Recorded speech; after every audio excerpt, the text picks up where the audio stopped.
McCurry Van and Car Rental can make sure you have just the right vehicle for your next family vacation, weekend getaway, or if you just need transportation while your vehicle is being repaired. McCurry carries Ford Transit vans and Mercedes Sprinter vans, trucks and work vans, and more. And they offer discounted rental rates for long-term rentals. Now with 4 locations: Athens, Muscle Shoals, Coleman, and Huntsville. Log on McCurryRentals.com to make your reservation now. That's McCurryRentals.com. SportsMed is the official team physicians of the Rocket City Trash Pandas. And if the pros trust SportsMed, you can too. SportsMed provides every service you might need for complete orthopedic care, specializing in orthopedic surgery, sports medicine, joint replacement, spine surgery, neurosurgery, and podiatry. And they offer their own brace shop, in-house full-body MRI, physical therapy, walk-in clinic, and so much more.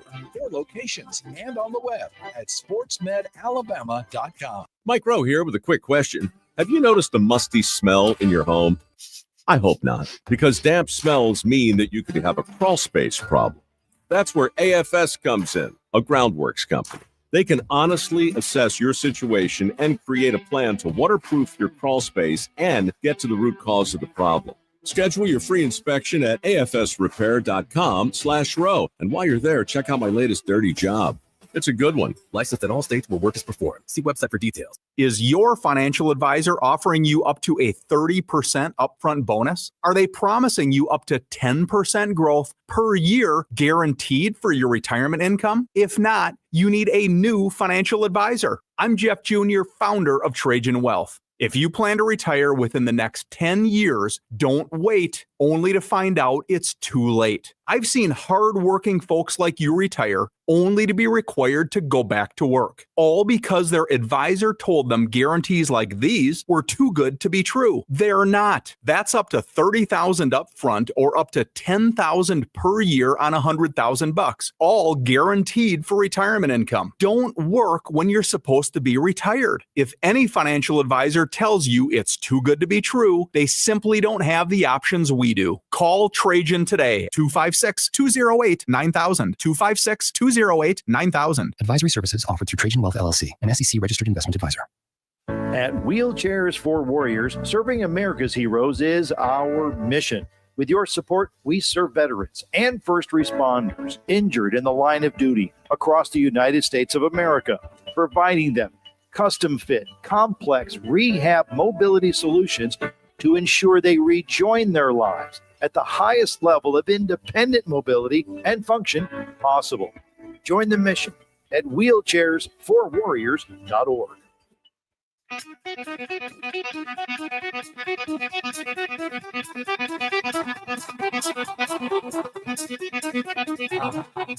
Welcome to Talkin' Ball with Scott Theisen and Drew DeArmond. Call into the Neighbors Wealth Management Hotline now, 256-576-4977. That's 256-576-4977. Now, here's Scott and Drew. All right, we're back. We're live. We're brand new. We're in the studio today. First time we've been in here in a few days. We did last Thursday in Atlanta. Didn't do a show on Friday because we were just, so tired from being in Atlanta. So they say. It wasn't exhausting. We actually did get up and leave. We got up and left, but if we wanted to do a show Friday morning, we could have easily done one. Look, man, just we were doing one on Saturday. 529 vacation days. We do more live shows than anybody in this damn place. Anyway, 256-576-4977. That's the number to the phone lines. You can be with us. Big thank you to Talent Heating and Air for jump starting our Tuesday show. As always, you can find them online at talenthvac.com. 256-503-4490. Let the guys from Talent Heating and Air come out and take care of all your cooling and heating needs. In fact, today's temperature expected to be 83 degrees, 73 right now in the Tennessee Valley. So, you know what? We haven't hit that 90-degree stretch yet. And lots of times those air conditioners really get to clunking when it gets hot out there. So if you need to get it maintenanced, Get it all ready to go. Give Talon Heating and Air a call today, 256-503-4490. Speaking of ready to go, coming up in about 2 hours and 28 minutes, the SEC baseball tournament will get underway in Hoover right out of the gates. The Alabama Crimson Tide taking on Missouri. Here is Rob Vaughn on what the Tide need to do mentally to be ready for today. Today really starts kind of a new season for us. I thought the regular season, these guys did some really special things. Win 40 games for the first time since 2002. Start the season with, I think, tying their record for wins to start a year. Finish 16-14 in the toughest league, bar none in America. Finish with a top 10 RPI in the regular season. All that stuff is great, but none of it matters anymore. And that was kind of our message after Saturday's game is we've done some awesome things, and that put them in the position that they now get to play in over these next couple weeks. But none of it matters. All of it matters now is how we play down the stretch, how we play starting at 9:30 in the morning against Missouri tomorrow. We got kind of 2 back-to-back seasons coming up. One, which is just a sprint of a year or a sprint of a week in Hoover, and hopefully we can go play good baseball and camp out there for a little while. And then we'll turn our attention to postseason play after that, whether we're here, whether we're on the road. I think a lot of that lies in our hands, which is exactly what you want. So really proud of what these kids did in the regular season and what this team accomplished, and excited to see them move forward, knowing that the slate is clean. There you go. Rob Vaughn. It is a reset in a lot of ways, and there's a lot at stake for Alabama. I think they're going to go with Tyler Fay today, which tells you their approach. He's on 4 days rest. He threw this past Thursday and threw well before the meltdown of the bullpen against Florida. And his record is deceiving. I think he's 0-2, still hadn't won a game this year, but has been the Friday night guy now for several weeks. And he can give you 5 to 6 innings if he's on. He did pitch against Mizzou the first time, gave up all 5 runs in the first inning. Some bizarre things happened in that inning. But he did a great job of competing after that. I believe he got into the 6th inning and Alabama rallied to win that game 7-5. He didn't get a win, but he did a great job of setting up the bullpen and helping Alabama, set their pitching up for the rest of the weekend against Mizzou in Tuscaloosa to get a sweep. So it's a big start for him today because Alabama needs this victory to stay in conversation to host a regional. I think they're still very much alive in that way. But they need wins, and they don't have a bad loss this year, but it would be a horrendous loss to lose to somebody that Texas A&M couldn't beat. Missouri, like you mentioned, Missouri has 3 wins in conference play. Right. And so you need to take care of this. This would be a bad loss. And then it would set you up that, 24 hours later, same bat time, same bat channel, as they used to say. But you would be taking on Tennessee, who's also still battling to host a regional. And you would have your ace, Riley Quick, very likely on the mound against Tennessee. And you lost 2 out of 3 to them in Tuscaloosa, but you get a rematch. And then to me, if you beat Tennessee, as I said yesterday on the show, I think you're playing Texas on Thursday at 3:00. And I think you would have locked up hosting by that time because you would have 18 SEC wins overall and an RPI solidly in the top 10. So a lot at stake today. And so we'll see what Alabama can do at 9:30. And as you said, we're going to have that on 97.7 The Zone. They'll have a very brief blitz for about 15 minutes until then we'll start the pregame. And then we'll be following the action throughout the day. Hopefully the weather will stay away in Hoover and they can stay on schedule, which means they'll still end everything at 2 a.m. this morning. Tomorrow. I'm sorry. So the SEC schedule, you're right, it does start at 9:30 this morning. Right. Alabama, Missouri, at least the weather. If you don't get any rain this morning, at least you know you're going to start on time. Yes. But we'll see. I mean, there is a chance for severe weather today. from what I looked at in Harvest, because that's where I've been living for a week. You've been highfalutin it this week. mean, I've just been dog sitting. Is all I've been doing. So that is a whole nother thing. We're going to get to that in a little bit. And see, I looked at the weather, and it didn't say anything about rain till like 8 p.m. today. Right. So it looks like if the weather affects our area, it won't be until tonight. Right. I mean, I'm showing 10 p.m. now. Okay. So, up here. That's up here. I don't know about down there. Because I know they're already dreading it, because we're going to be Chris Lee. We're calling him at 8 o'clock, and he's already on his way down there covering it for Vandy247 and especially Southeastern. I'm not showing anything at Hoover until 11 p.m. Yes. Oh, man. They better hope that the games stay on time. I wouldn't want to have to stop one. Okay, so your schedule today is 9:30. You get Alabama, Missouri right out of the gates. Mm-hmm. And then at 1 o'clock, you're going to get Kentucky and Oklahoma. And Kentucky then needs wins, in my opinion. At 4:30, the evening session, so to speak, you're going to get South Carolina and Florida. Florida's a 10th seed, by the way. And they're still in the conversation to host with as hot as they've been. And Paul Maneri and Missouri, and of course, Alabama, Mizzou and South Carolina, and in my opinion, Texas A&M. Those three teams came into the weekend. They got to win it. I just don't. I don't think any of them have got enough wins. The one team on the fence to me is Kentucky, because I think they were solidly in going into the Thursday, Friday, Saturday, and then got the hell beat out of them by Vanderbilt 3 in a row. So I'm not sure that Kentucky is in. They might need to win a game or two. So that game with Oklahoma, as Baghdad is it's because I'm coming into the front of Baghdad. Yeah, if I go into the rear, we told you about the damn rear of Baghdad. Man. If I come from behind on Baghdad, Bob, we're good.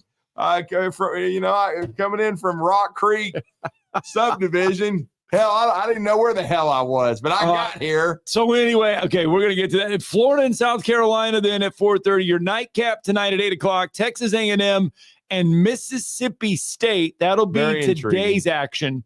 And then tomorrow again, the action already gets started at 9:30.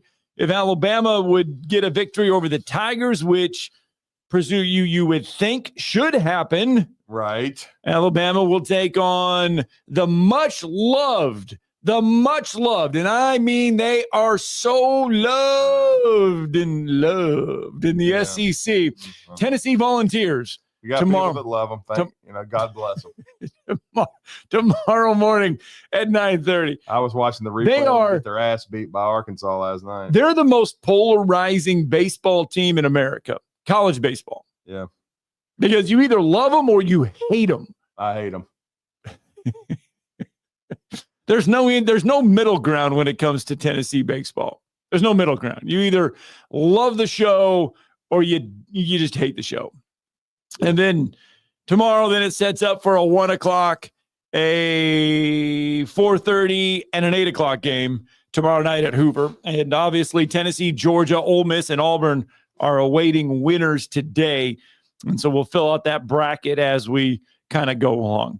256-576-4977. You can join the program this morning.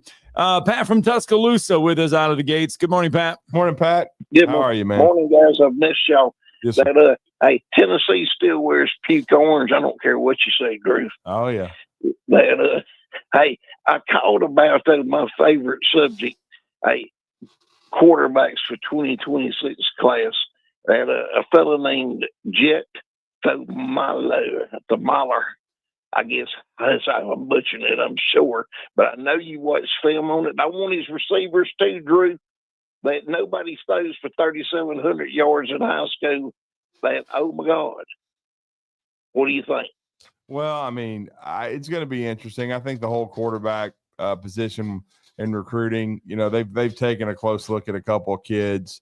During the spring and when in the evaluation period, they brought one in for a visit during A-Day, and I think they decided to pass, and he committed to, I want to say, Washington, the young man from New Jersey. So they with Keelan Russell coming in as a top 2 kid in the country, we've been here before when Bryce Young is the number 1 quarterback in America and future Heisman winner and number 1 overall pick. He came in. They had to They couldn't keep Drake May committed, and they signed Jalen Milroe, who ended up being a good player. But we'll see. I think they're going to take a cautious approach to it. I think camp coming up in June will be big. Any of these kids you hear Alabama mentioned with, I'm sure they would like them to come and throw at camp. And it's going to be hard. And I never expected them to be able to sign maybe a top 3 to 5 guy in the country at the position, because it's the most transient position in college football in the portal. And quite frankly, I'll be honest with you, Pat. Last year I knew early on they were focusing on Keelan Russell, and then when they flipped him, I really started watching him closely and kind of breaking him down. I'm going to do the same thing. I'm going to wait till they get a quarterback committed, because recruiting, Rodney Orr and I have talked about this. We talked about it with Brian Matthews yesterday. Yeah. Recruiting has changed exponentially as far as the coverage of it. You pay more attention to the portal now, which is unfortunate because I feel bad for the high school players. And then I pay more attention to who commits instead of who's visiting, because as Brian aptly put it, it's transactional now in a lot of ways. Not with every kid, but in many ways it's transactional. So when a kid commits, then you start kind of evaluating him and seeing where they are. The board changes so much. Here's a great example of it. About a year ago at this time, I think Alabama was on the short list for Jackson Cantwell, who is the number 1 offensive tackle in the country. Well, within 2 or 3 months, Alabama was taken off the list, wasn't even under consideration. And a lot of people thought he was going to stay in the state at Missouri at the time because their NIL deal didn't happen. A lot of people thought he was going to go to Ohio State. Didn't happen. A lot of people thought for the last 3 months he was going to go to Georgia. And then somebody in his inner circle said, I don't know what happened. He committed to Miami. Well, I think we know what happened. It's called Venmo. He got a little cash. And he's going to Miami because he quote unquote loves their offensive line coach. And his agent, Drew Rosenhaus, just so happens to be a Miami alum. So, yeah. There you go. That guy's wide receiver, so Drew, have you seen any film on him? I have not. Okay. Please go watch his film, and you'll be enamored as I am. All right. Hey, have a blessed day, guys. Thank you. Y'all having a great show today. Thank you. Thanks. Appreciate it. All right. Yeah. I mean, and you mentioned something that we do feel bad for the high school kids right now, because the transfer portal, obviously closed coming out of spring. So now teams are really kind of looking for those high school recruits. But in the back of their mind, they're also keeping open spots because of the portal. And they're going out finding guys in the portal, because lots of times if you can get a guy out of the portal, and he may not have played a lot, but he spent a year on the college level. He was developed a little bit, maybe not a ton, but he was developed a little bit. He spent a little bit of time on the college level. He adjusted to the college game, and he's probably going to have 3-4 years left with you anyway, because he probably redshirted. And so you come out a little bit ahead. And that's where you feel bad sometimes for these high school kids, because they're just not getting picked over like they used to be. Well, I mean, I think Alabama still wants to focus mostly on high school and junior college recruiting, but you're going to try to cherry pick in the portal. Yeah. But you look at teams like Ole Miss, Kiffin will sign 10 to 12 high school players. All he cares about is trying to poach everybody because he doesn't develop players. But would you put a limit? We were talking about, would you put a limit, and could you ever see there being a limit on how many guys you can sign out of the portal? No, I don't think that'll ever happen. What's going to happen is there'll be one portal window, and you have to be as aggressive as you want to be. And it may end up helping the high school recruiting. And again, Lane's done a really good job at Ole Miss. I know I say that all the time, but you choose your path. I mean, Jackie Sherrill, there was no transfer portal back in the early to mid to late 90s, but he went to Mississippi State, and where is he? He's in Starkville, Mississippi. He's in the middle. They have some good high school players in Mississippi, but they don't have as many as a lot of states. Right. Here's what he did do. Okay, if I'm going to be good, it's going to there'll be more roster turnover. But he decided to mine the Mississippi JUCOs because he's right in the middle of that JUCO system. So he built the backbone of his program on junior college players, and it worked. He had to turn his roster over more. And now in some cases, you have to do it every year with the portal. The only thing that's dangerous, though, is, look, I thought Ole Miss was the most talented team in the SEC last year. I thought Lane did do a great job of putting a roster together. But they didn't gel completely. Right. And they weren't consistent, and that's why they missed the playoffs. So, that's the one thing that's dangerous if you're going to totally build your team out of the portal. Even Ohio State, who won it all, what have we said? They did a great job, first and foremost, of retaining their guys, getting them to come back to school, and then they went and cherry-picked. And that's what Alabama tried to do this offseason. That's probably the best plan.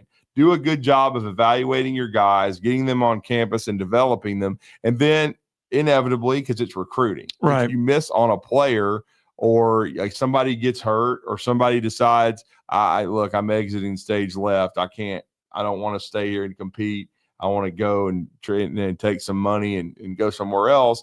Well, then you fill that slot. Yeah. And I know Alabama's got this documentary that started on SEC Network last night. I'm going to try to catch it soon. I tried to catch a replay last night, but all they wanted to show was Tennessee getting their ass beat in baseball. I mean, who cares? Why are you showing a replay of SEC baseball? Why don't you show a replay of what you had at 6 o'clock when I wasn't there, and you could show a replay of Alabama in this spring practice documentary, and then show another documentary. Show some documentaries. Quit showing replays whether Tennessee wins or loses. I don't care. I don't care about a game from the weekend. Stop showing a replay of it. I wouldn't even care if it's Alabama. Show some better programming. I don't want to hear Tom Hart talk about himself. He's good at it. Jackie Sherrill, by the way, when he left Mississippi State in 2003, he finished with an overall record of 75, 75, and 2 at Mississippi State. 75, 75, and 2 at Mississippi State. 43 and 59 in SEC play. He did have he tied for first in the West in 98 and finished second in the West in 99 and 94 with the Bulldogs. Let's get our first break in. Talking Ball 97.7 ESPN The Zone. You're listening to Talkin' Ball on 97.7 ESPN The Zone. The sound of the organ. The crack of the bat. It is gone. The sight of watching the ball go over the wall.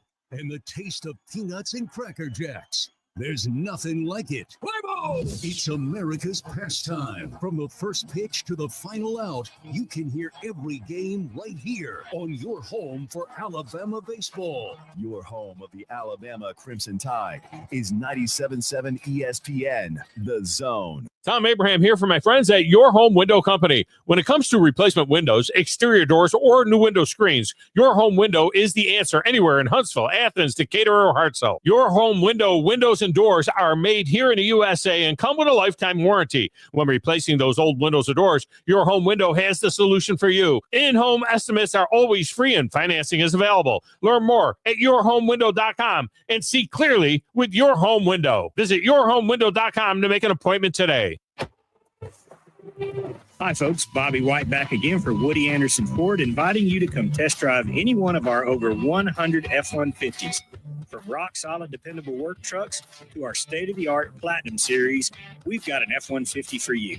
Test drive one today, and you'll understand why the F-150 is the best-selling truck in America, going on 48 years in a row. Just as successful offenses and defenses are built on teamwork, Woody Anderson Ford is powered by our people. Our sales and service teams are well-trained to save you time and money. And because we want your business again and again, no one will work harder to earn it. Our mobile service teams come to your home or business for oil changes, brake work, tire rotations, and more. And the great thing is you don't pay extra for it. We come to you with mobile service at no extra charge. Proud to be local, family-owned, and at your service for over 62 years. Woody Anderson Ford, Alabama's F-150 Superstore. The company is Eagle Masonry and Insulation, but did you know they're also Eagle Landscaping and Dirt Work? Eagle can take care of all your landscaping needs, including irrigation, sod work, and planting, both plants and trees. On the dirt work side, Eagle can grade and build your pads, haul dirt in or out, and even do erosion control. Philip Love and his team can do it all for you. The website is the same, insulatewitheagle.com, as is the phone number, 256-755-1556. Give them a call and see what Eagle can do for you. Eagle saves you time. Eagle saves you money. You've seen those beautiful epoxy floors in a garage or carport area and have probably wondered, how can I get that done? Well, the answer is Lifetime Epoxy Floors. Lifetime Epoxy Floors is an A-plus rated business with the Better Business Bureau and has been family-owned for over 14 years. They do both residential and commercial applications and get most jobs done in a day. Lifetime Epoxy Floors' motto is, we love what we do, and it shows. Visit lifetimeepoxyfloors.com to schedule a free estimate today and check them out on Facebook. Would you call a plumber for a root canal? The same goes for selling your timberland or farm. Choose someone who understands your property and can help you on the front end so you can capitalize on the back end. I am Bo Butler with Southland Realty and Auction. As a guide, I have put many hunters in position to take a shot. It's time for you to take your shot. Let's talk about putting you in position to sell your property. Call me at 256-609-0512. Remember, Bo knows land. From Coleman to Fayetteville and all points in between. Son, pull the hammer back. Smokey's coming at you in a plain white wrapper. 97.7 ESPN, The Zone.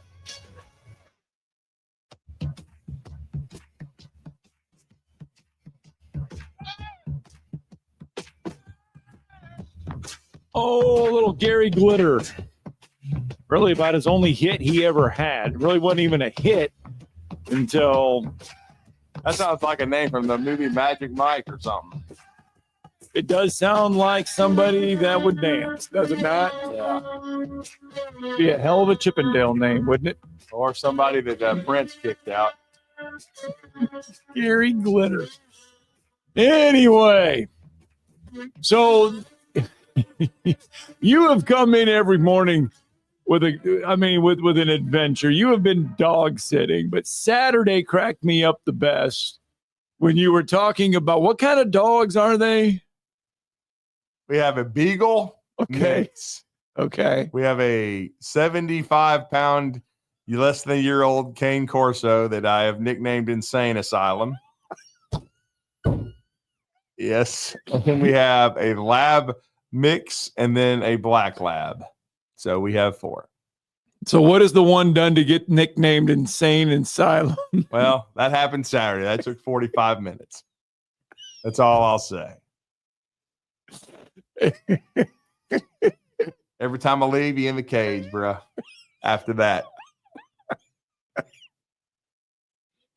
Oh, he got a little frisky. Yeah, he sure did. And it smelled bad. Oh, he's 75 pounds. Yeah, he is, man. Ain't no doubt about that. Oh, my goodness. 75. So how much longer do you have to? One full day. One more full day. Yeah. When I leave tomorrow morning, that's a wrap. So it's been actually it's been okay. You know, it's been good. Yeah.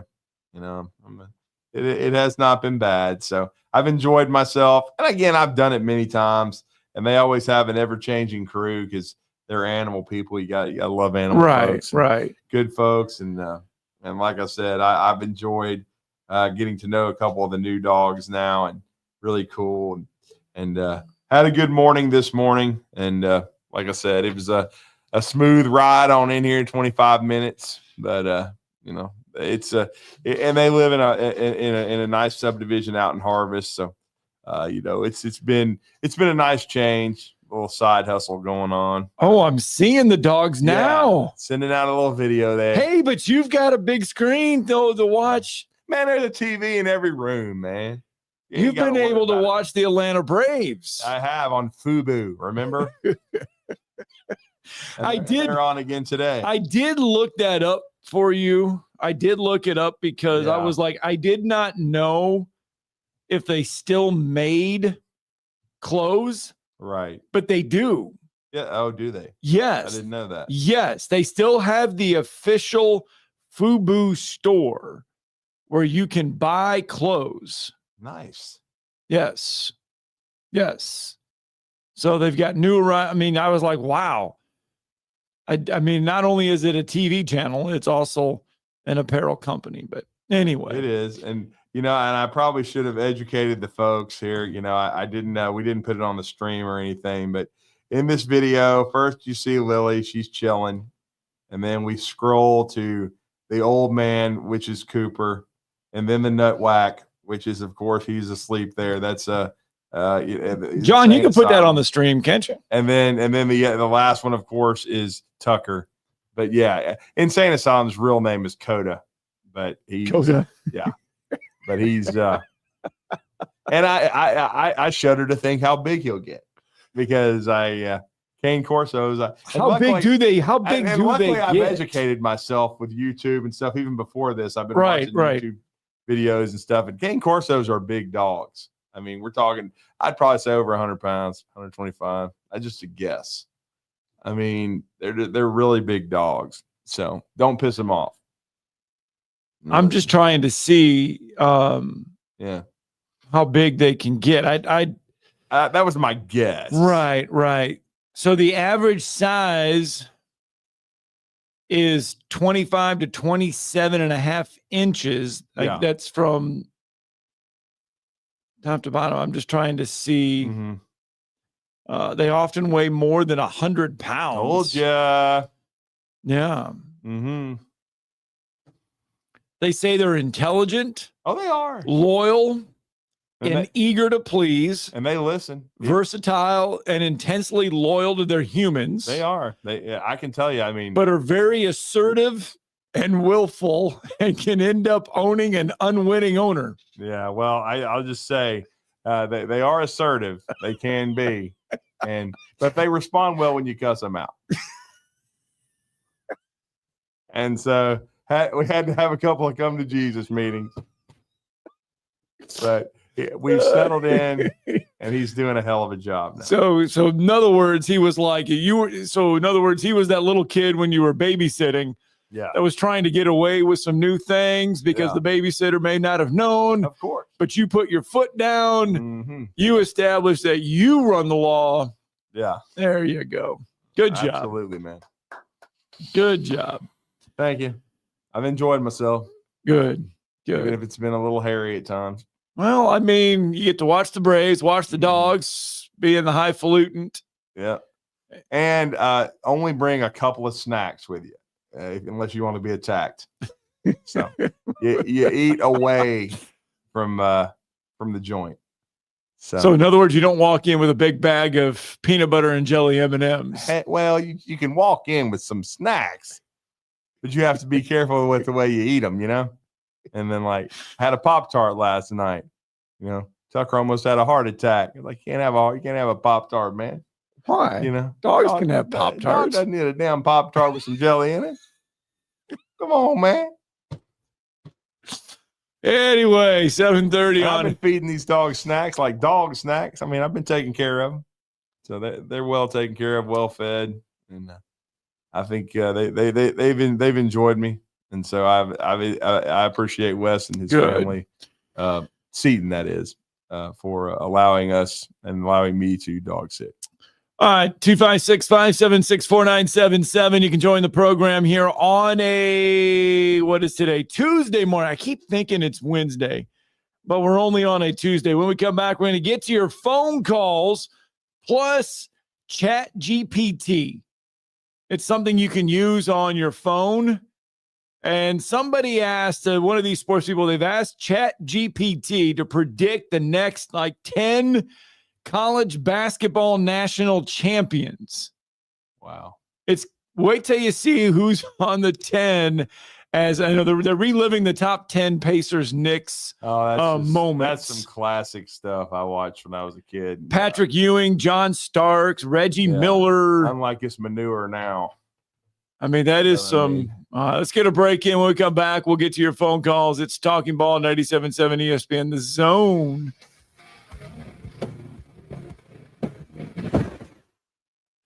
You're listening to Talkin' Ball on 97.7 ESPN, The Zone.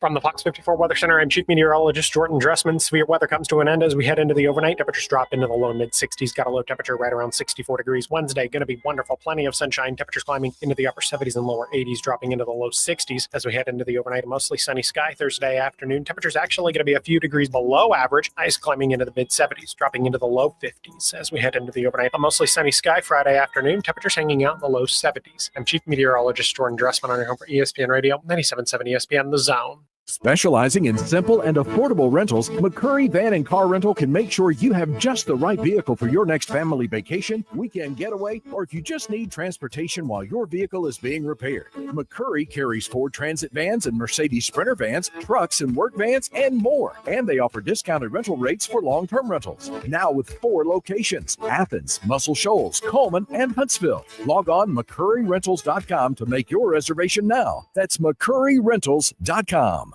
When the biggest names in aerospace, financial services, and electronics needed office and manufacturing space in Huntsville, they called Samples Properties, and they've been doing it for over 40 years. When Huntsville first began to grow, so did Samples Properties. You can trust your business to Samples Properties and their deep knowledge of the commercial real estate market in Huntsville and Madison. When you're in the market for commercial real estate and you need a partner who knows how to make your plans come together, Samples Properties can guide you through all the legal, financial, and regulatory hurdles. And if you just need office space to start or grow your business, Samples Properties is the call you need to make. Go to samplesproperties.com to see the impressive list of clients that have profited from the knowledge and integrity of Samples Properties.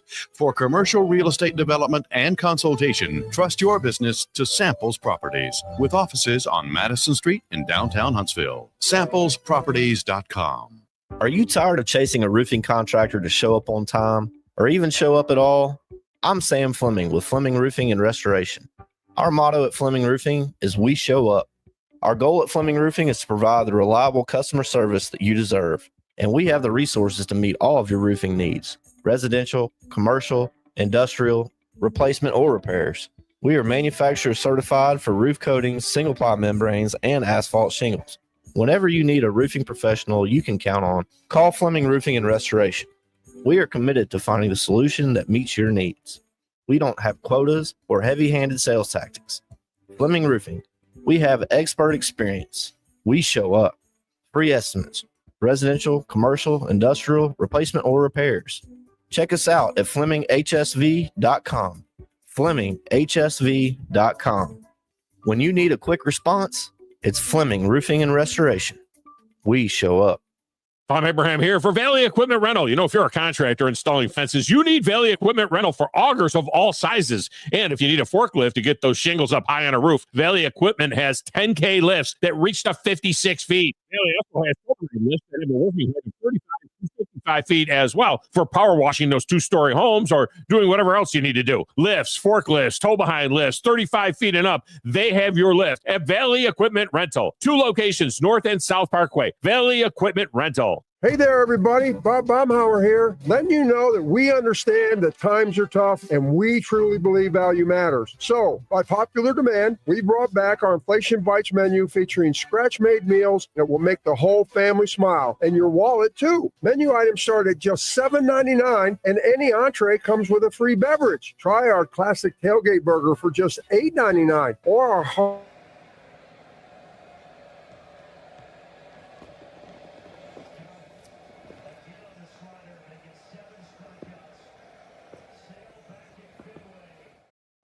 Then what? Well, at my house, life goes on. We have a Generac automatic home standby generator from Current Electrical and Generator Services. For your home security and peace of mind, get a free personal consultation on how a Generac automatic home standby generator can protect you. Current Electrical and Generator Services. Call or visit us on the web at HuntsvilleGenerators.com. You've got the power. Hold your block until the whistle blows. From SEC Media Days to the National Championship game. This was a great team win. We are 97.7 ESPN, The Zone.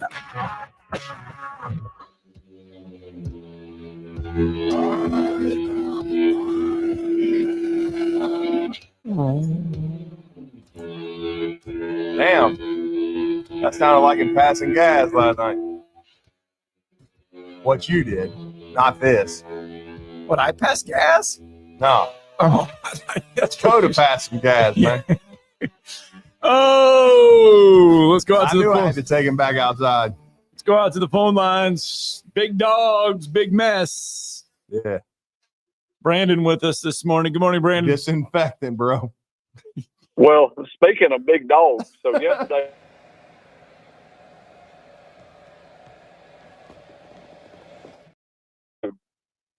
And I got to go over there and see this new supposed $65 million football field that they built after they just built one not long ago. And boy, you talk about a unbelievable facility. Thing seats 10,000 people, 7,000 people just on the home side by itself. They have built the nicest referee room, the nicest cheerleading room. It's going to have a jumbotron the size of what you see at some SEC stadiums. Yeah, it looked like and it is just, oh man, it's a showcase of the haves. And they're talking about with 10,000 seats and suites, they're going to start having concert series there. They built a bridge to this thing. I mean, it just covered parking deck. I've not seen anything like it anywhere around here. Right. I mean, Georgia Tech Stadium's bigger, Bobby Dodd, but as far as how nice this thing is, just the bathrooms, there are people that wish their bathrooms in their house were as nice as some of these, especially in that referee's room. Right. So if you want to get all the calls, just build them a custom condo for all the referees to come into, where they've all got a little separate room to go change and all this stuff. It amazes me the amount of money. And you ought to look at the house values right there on Shadman Ferry Road, where one side of it's Buford School District and the other side of the road is not. You ought to watch the daylight and dark difference between the real estate prices of what one is worth versus what the other is worth.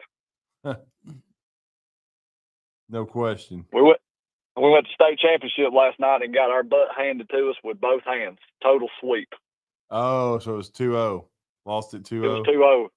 Right there at the beginning of the game, Sam Ross threw a pitch, I don't know, for 85, 88 mile an hour and hit their catcher right in the head. I'm talking about laid him out for about 5 minutes. He was throwing inside up top, and it just wasn't his game, and he didn't have it. And he got up, but he ended up not returning to the game. I thought we were going to have a massive brawl right there in the first inning. I thought it was coming. They managed to calm it down, and they left him in the game. But when you take these high school kids that are used to a 360 field and they hit balls, and all of a sudden you take them to somewhere that the wall is 4 or 410, and they hit balls that would have went out at a high school stadium, I kind of don't like that, because I saw about 5 balls last night that should have been home runs between both sides, and they just couldn't go. I've not seen kids that are in high school that can hit a 400 or 410 foot home run to clear a wall that big. That's the only thing I hate about going to these specialty stadiums where you're at like a minor league stadium. I think it makes it a little tougher on the kids to perform in that. Well, it can, and I'll say this: it's because kids don't hit. Kids don't hit. It's all about trying launch angle. It's all about trying to get the ball in the air and go for home runs. Kids don't hit the baseball these days hardly anymore. You don't just try to find the open space. I see a lot of times on the softball side too. They don't just try to hit the ball and play the ball and find the open grass. It's all about trying to hit the ball over the fence. Well, and that team we played last night, Gordon Lee, and somehow they went from 3A to 1A in 1 year. I'd love an explanation on that, because that's a lot of kids. But they had about 5 starting pitchers, and they hit the ball really well. They hit a lot of beautiful gap shots, and they were just a heck of a baseball team. And, you know, I felt like they won it because we begged them to take it, and they took it gladly. And do y'all have any state championships at Toyota Field? No, they played all at Jacksonville State. So they might have something else coming though. Yeah, they play. play game 1 of their baseball series in Oxford, and then they play game 2 and 3 if necessary at Jacksonville State at Rudy Abbott Field. They used to play at down there at Riverwalk and then Riverwalk down there in Montgomery, but they moved it a couple years ago. Now they just play it there. They play 1 at Oxford and they play game 2 and 3 there at Jacksonville State. Okay, well, I wondered if they used y'all stadium there for that. And I hope that if they ever have it there and you buy suites and pay, I don't know, $1,500, that they at least turn the air conditioning on in the suites for you. That would be nice. That would be nice. All right, bud. Thanks for the phone call. Roll time. Yeah, that would be nice. If you do pay money, you should get air in your suite. 256-576-4977. That's the number to the phone lines. I mentioned this whole chat GPT thing. Do you use that on your phone at all? Chat GPT? No. Okay. It's something where, and you can Google it or whatever. And it's AI. Right. But it'll come up. But they, March Madness, the NCAA site, asked Chat GPT or whatever to predict the 10 next college basketball national champions.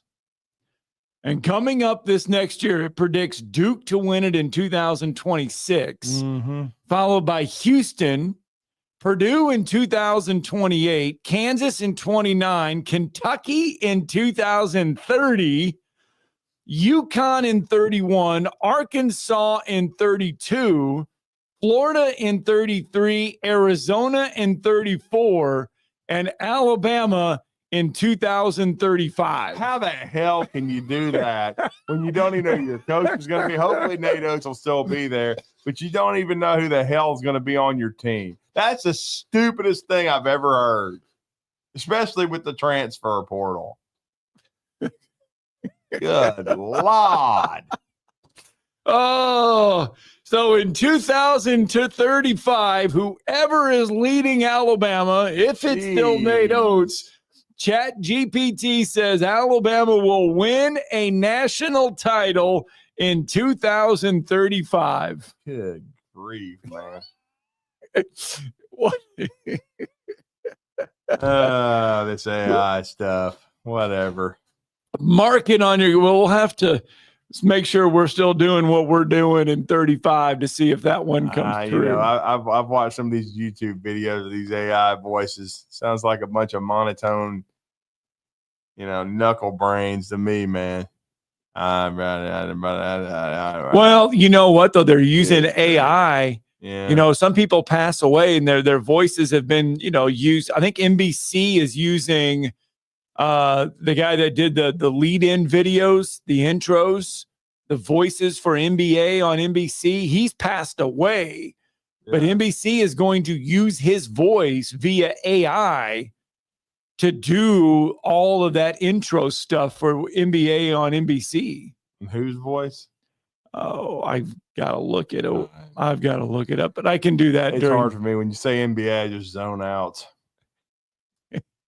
Are you going to pay attention at all to the Eastern and Western Conference Finals? Very little. Because 3 of the 4 teams have never won an NBA championship. I will make a pick. The Knicks have won one, but it's been a gabillion years. Yeah, like in the early 70s. Yeah. DeBuscher, Earl the Pearl, Walt Clyde Frazier, those guys. Willis Reed. Phil Jackson. Great team. I think it was around 72. Jim Fagan. That's it. NBA on NBC promos. All those NBA promos that we saw back, in the 90s and everything. Jim Fagan voiced those. Oh. And he has passed away. But NBC is going to use his voice via AI to still do all their promos. Oh, man, that's going to sound weird. Next thing you know, they're going to be doing Vin Scully. Hey, look at that. ESPN is asking the question, are NBA super teams dead? Hope so. If LaDum would retire, they definitely would go away. 7:46 and Tuesday morning. Let's get that final break in hour number 1. Probably what's happening, though, is his youngest son going to Arizona next year. He's going to be a one and done, and he will demand nobody draft him but the Lakers. So all three can play for the Lakers at one time. And all lose in the first round. Oh, it's only a Tuesday. Or maybe lose the play-in. There you go. Hey, we're back. You're listening to Talkin' Ball on 97.7 ESPN, The Zone. Rocket City, for air that's cool and clean, contact Sensa Green Heating, Cooling, and Insulation. Get HVAC smart with Professor Green and the expert team at sensagreen.com. Now offering up to $1,500 off any new Bryant system. Whatever it takes, Sensa Green has Huntsville covered. Remember, folks, with innovative, sensible green solutions, contact Sensa Green Heating, Cooling, and Insulation. Carrabba's Italian Grill is the best place to enjoy authentic Italian cuisine, passed down from our founders' family recipes. Featuring a wood-burning grill, you can enjoy Carrabba's signature dishes, including chicken brine, wood-fired grilled steak and chops, and classic Italian pasta dishes. Have a special event? Elevate your catering with Carrabba's Catering, the perfect way to enjoy large party portions of your favorite hand-prepared dishes for any event. Carrabba's Italian Grill at Parkway Place, Huntsville. Isn't the story of the prodigal son an amazing story? Basically, a rowdy boy who literally wished his father dead, ran away, and consumed his wealth with hard and fast living. Yet the father looked for his return every day, and when the boy got tired of eating pig slop, he decided to return. What did the father do? As soon as he saw that boy, he ran to him, threw his arms around him, and killed the fatted calf for a great celebration. Hey, I'm John Dees, pastor of the Cross Point Church. If you're looking for a church home, come see us, smack dab across the street from the YMCA in Madison. Ford Motor Company. From America, for America. Hi, folks. Bobby White back again for Woody Anderson Ford with a real quick quiz. Out of all the manufacturers, do you know which auto company employs the most hourly workers in America? Ford. Do you know which company assembles the most vehicles in this country? Ford. That's not just a coincidence. It's a commitment. A 120-year-old commitment to build in America for America. And during this unprecedented moment in automotive history, you stand to benefit big time. Woody Anderson Ford is now offering employee pricing. You pay what we pay.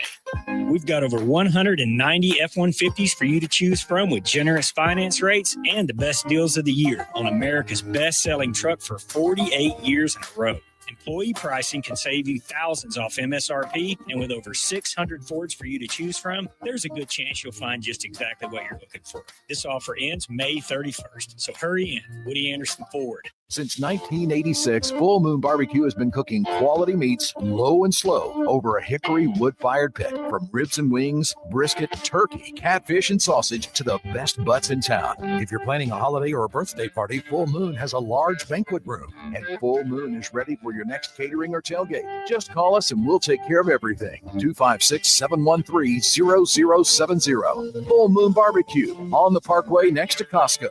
The best little pork house in Alabama.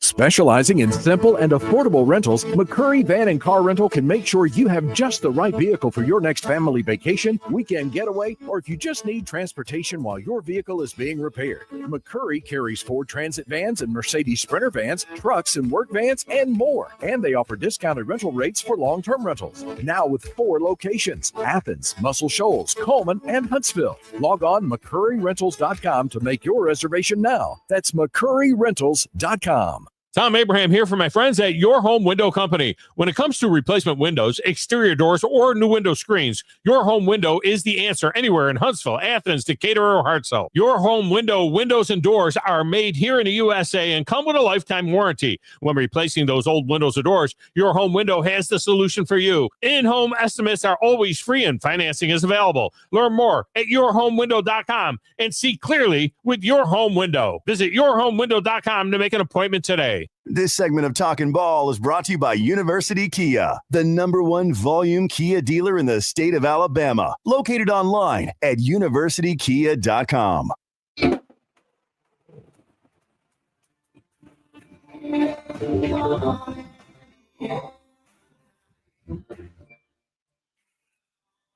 Here we go. Bill Collins bringing this back. Talking Ball 97.7 ESPN The Zone. Ross Dellinger bringing something to the forefront. I don't know if you've seen this. It's kind of interesting. But the power conferences are working on a contract to bind schools to new enforcement rules with strict punishments. Oh yeah, I saw the article last night from Ross Dellinger. Yeah, long form article. Yeah, it's kind of, you got to kind of pick through it. Circumvent all these state laws that are different. Yeah, so it's the College Sports Commission, and a lot of this has to do, and he uses the example of the Tennessee Senate Bill number 536. It was unearthed last week. It paves the way for state schools like Tennessee, Vanderbilt, Memphis, and others, basically to break house settlement related rules and cheat like hell. Basically, yes, boiling it all down and boiling all the rhetoric down. That's exactly what it means for the Tennessee state bill right there. Just, you can cheat, legalize, do whatever cheating. You want. Yes. Legalize the cheating. Is cheating under the table, but now just cheat like hell anyway. Well, the College Sports Commission is what these presidents and universities are trying to create. They're calling it the College Sports Commission. They don't have a leader yet. They don't have, they just started sending out documents of what this thing might look like, concepts. Schools would have to waive their rights to pursue legal challenges against this new enforcement arm. But part of the,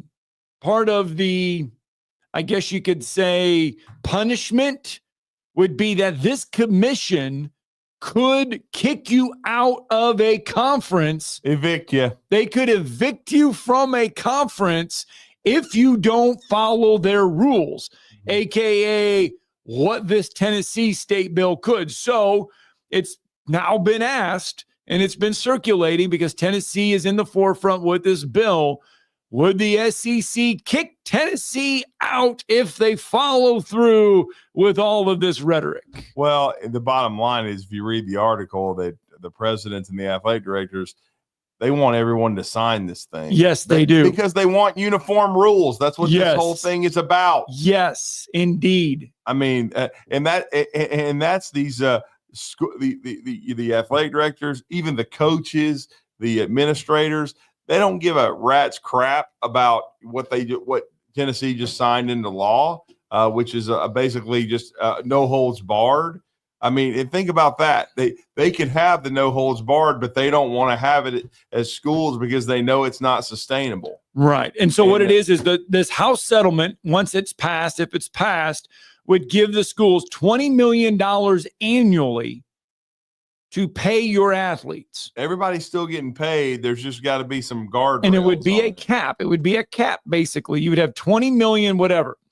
This thing here, this new Tennessee one, would say they could just pay them over the 20 million, pay them as much as they want, and there's no repercussions. Because nobody wants Juan Soto, who is decided he doesn't need to run out ground balls or base hits off the wall for the Mets. He's just gonna walk around and half-ass, and then somebody's going to ask him after the game, do you think you need to get out of the box harder? No, I don't. So, I mean, because his contract's guaranteed and he's a slug hitting 240 on a pissant organization that hadn't won anything since 1986. So, that's where you are in Major League Baseball, and you don't want that. You want to have some kind of regulation where, you don't have a Carson Wentz or whatever, Carson Beck making friggin' $4 million or whatever the hell he's making. Wasn't even good last year. I mean, and yet Mario Cristobal, he's allowing his GM and his benefactors to sign these kids and, all these large contracts. Yet he's even talking with the on the ACC network yesterday about treating them as college kids and and having a culture of accountability. It's hard to do that, though, when you're paying them so much money, because what you're stuck with, and this happens in Major League Baseball. If you sign a guy to a bad contract, you're still stuck with him, and you still almost have to pay him. Or play him. And play him every day, and you don't want to have to do that. That's why the NFL model works, because their contracts aren't guaranteed. And if you want to be a slug and not show up, even I know it's a kicker, it's weird, but the Justin Tucker thing with Baltimore and all the Deshaun Watson off the field type stuff he's going through. At one time, 3 or 4 years ago, he was considered the greatest kicker in history. And now he's kicking alone by himself because they just drafted his replacement and they booted him. And look, Johnny Boy's Cleveland Browns, the only reason they've still got Deshaun overrated is because they guaranteed his contract $230 million by Jimmy Tennessee Vol Haslam. That was real smart. Guarantee his contract. And now he's had two Achilles injuries, and they still can't get rid of him. Because you're having to take such a big cap hit. That's what you can't do. And this is kind of what's going on in collegiate athletics right now. And that's why they need some guardrails going on, because kids will lay down on you. These kids aren't even grown men. Right. You've got to have the rails. What would it be now? I've lost count. The Fast and the Furious, how many have there been? 9? Yeah, something like that. We've had like Fast and the Furious 10, 11, 12, 13, 14, 15, 16, and 17 at Georgia lately. Yes, we have. They've been Tokyo drifting. Well, we saw one about to leave our asses the other day when we were on our way to Atlanta. Yes, we did. Chris Lee next. This is Brent Musburger's VSiN Action Update on 97.7 ESPN The Zone. Drivers who switch to Progressive have an annual savings of nearly $750. Progressive.com. Atlanta Braves today, a $1.92 favorite with Spencer Strider on the mound against Mitchell Parker of the Nationals, plus 160. 8 over the total at Nationals Park. Alabama, a $7.20 favorite over Missouri in the SEC baseball tournament at the Hoover Met. Missouri, the plus 450 underdog. Alabama's odds of winning the SEC tournament title, 30-1. Auburn 13-1. It's Arkansas, the favorite to win it all at Hoover at plus 260. Jacksonville State 14-1 to win the Conference USA tournament title. Troy plus 550 to win the Sun Belt crown. Mike Sennett, 97.7 ESPN The Zone. WCZN, Union Grove, Huntsville, Alabama. 97.7 ESPN The Zone. SportsMed is the official team physicians of the Rocket City Trash Pandas. And if the pros trust SportsMed, you can too. SportsMed provides every service you might need for complete orthopedic care, specializing in orthopedic surgery, sports medicine, joint replacement, spine surgery, neurosurgery, and podiatry. And they offer their own brace shop, in-house full-body MRI, physical therapy, walk-in clinic, and so much more. 4 locations and on the web at sportsmedalabama.com. This hour brought to you by SportsMed Orthopedic and Spine Center. Online at sportsmedalabama.com.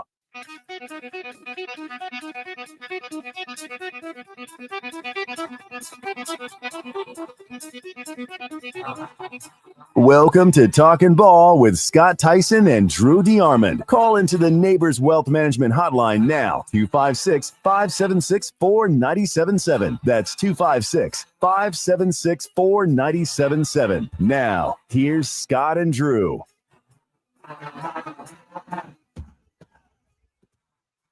All right, it's hour 2 of Talking Ball, 97.7 ESPN The Zone. It is 8 o'clock on the dot, and I know we have been talking a lot about the SEC baseball tournament, but I do need to mention real fast that coming up in 5 minutes, the North Alabama Lions, for the first time in their program's history, will be playing in the ASUN baseball tournament. They qualified for the very first time in school history. They're going to be taking on Jacksonville in 5 minutes down there in DeLand, Florida. All the time they've had to wait. Yes. Until they could be fully fledged and a D1 member. Yep, and they finally had the success to get them there this year. Yeah. So good luck to the Lions. They are getting ready to take on. They play in the ASUN baseball tournament, but in an hour and 25 minutes, the SEC baseball tournament will get underway in Hoover. 97.7 ESPN The Zone. We will have that for you as Alabama will take on Missouri to get things started. No question about it. And if Alabama can't beat Missouri, then they're a number 2 seed, and they deserve it because they're 3-27. That's all I'm going to say. Get your head out your ass and be ready to play early in the morning. And now we're going to go to our great friend, Chris Lee. He is on his way to the Hoover Met, to one of the best weeks of the year. If you're a college baseball fan, and certainly I am, Chris Lee and his cohorts that do an amazing job at Southeastern 16, our college baseball fans. They do a great job breaking down the best conference in America. And this is tougher than any regional or super regional you will see. And now it's just interesting because it's much like softball has been for the last several years, just single elimination. So you got to be ready to play. You got to get teams with double buys, single buys, and we're going to get Chris Lee's thoughts right now on the Neighbors Wealth Management Hotline. And Chris, I hope you're having safe travels. You're doing, Scott. How are you? Hey, good morning. About to gas up at the Buc-ee's a little north of you, and then head the rest of the way, and can't wait to get to Hoover. I that is the same Buc-ee's that I took. Hey, you can try to find Scott's key fob. It flew off the roof. Oh, no. And It's in Georgia. He's in Georgia. You said that's the one we it was went the one we went to in Georgia that we lost it at. Yeah, I thought you were saying he was going to that. No, he's going to the one in Athens by us. We thought you might find it because we heard a crash. We didn't know what it was, and we think it was a $200 key fob. Oh, no. Wow. Yeah. That's no way to – that's no kind of good day. Yeah, because we heard we just didn't know what was going on. We're like, what was that? I don't know. And then I think we figured it out later. Yeah. But Scott has some good food, and you're going to have good food at Buc-ee's if you choose to partake in it. I only parted with $15 on my last trip. The sausage, egg, and cheese biscuits, if they have them there at Buc-ee's in the morning, they're really fantastic. Man. Yeah, I've already done breakfast and may lay off the grease. There you go. Okay. Alert to the drive. But, there you go. There's a decent chance I'll be having some on the way back. How about that? There we go. Yeah, there we go. So are you going back and forth each day, or how are you handling it, Chris? I've got to drive down for the first 2 days. I've got a family matter to take care of Thursday and Friday. And I may go back for the weekend, probably not. But I mean, either way, I'll be watching it. I've got an 11-year-old son that's just glued to it. Yes. I know the first thing he'll do when he gets home is he'll be checking the scores. We filled out brackets last night. It's nice. So much fun. It really is. What are you expecting? I mean, we have a feeling on what we should see from Alabama and Missouri at 9:30, but what do you think we'll see from this first game of the day? Well, hey, if the first couple of weeks, the last couple of weeks of baseball taught you anything, it's kind of throw out your feelings. You know, you saw South Carolina take a game from LSU when it had very little to play for. And you saw Missouri sweep A&M where Missouri had nothing to play for, and A&M had everything to play for. Now, look, I think that was an aberration. I think Rob Vaughn is a terrific coach. I think he'll have his guys focused. Drew, I agree with you. To me, Alabama today is deserving of hosting. But sometimes, and I think you got a lot of teams in that range. And I think when you do, and several SEC teams included in that, I think when that's the place you are, the committee sometimes looks for easy decision points, right? And what would make this easier for a committee than Alabama losing to Missouri? So, look, I think Alabama, I feel like their bullpen's been a little bit better lately. And I feel like they're going to have enough pitching depth and enough hitting. And, you know, they're a pretty solid fielding team from what I've seen. The park helps that a little bit. I would be surprised if Missouri pulled the upset today with all that Alabama has to play for, setting up a potential winner gets a host, loser gets a toot somewhere between Alabama and Tennessee tomorrow. I think Alabama will win, but we have seen some pretty nutty stuff lately in the SEC. And the interesting part is I think Coach Vaughn is approaching it like a regional and a weekend, because from what I understand, I saw in the notes yesterday, Tyler Fay was slated to start. And if that's the case, then he'll definitely have – if Alabama can win this game, Riley Quick ready for Tennessee. And he's your best guy. And I think if they beat Tennessee, they do lock up the host, Chris. We'll see, though. I mean, it's no guarantees yet, but I agree with you. Alabama's got to win some games. Yeah, I mean, the game we're playing right now is how much does the SEC hurt Alabama? And here's what I mean by that. Like, every metric that you look at with Alabama should be hosting and really a borderline national seed case. Mm-hmm, I wouldn't put them in there, but I think they've got a case. But it's the whole how many games is the SEC going to get to host issue. Or I mean, how many teams are going to be hosting? And the problem is you've got at least 6 already. And then you've got Alabama in the mix with Tennessee and Ole Miss. All of them have certain things on their resume that stand out above the others. What does the committee value? I don't know. You never want to put yourself in a position where you're trying to read somebody's mind. So that's kind of where they are. I think the metrics support Alabama hosting, but unfortunately for them, the dynamics are that, you know, there are reasons that with the face plant in Hoover that Alabama could be left out. So we'll just see how the committee weighs all that out. And in the meantime, I think you can settle it for yourself if you're the Crimson Tide. So outside of Alabama really needing some wins, we think to solidify being a host, is there anybody else that you can look at in this bracket and say, all right, they too are in that same situation as Alabama? Yeah, I think it's Ole Miss and Tennessee. Ole Miss's RPI lags the two, and if you put Tennessee in the mix, then the edge is that if you're going to group those is a 3-team comparison.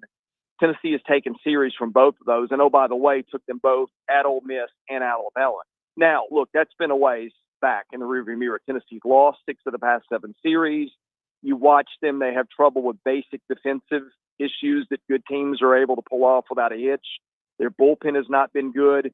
So it's how much does the committee weight the body of work that's done, you know, in the past, about a month or more ago, I think in both cases, versus the optics of right now where they're not playing well, versus the metrics, which still for Tennessee are pretty good. And also the fact that everybody knows that Tennessee clicking on all cylinders could win the national championship. That's a big frame for the picture, and I would just be interested to see which edge the committee goes to with Tennessee in particular.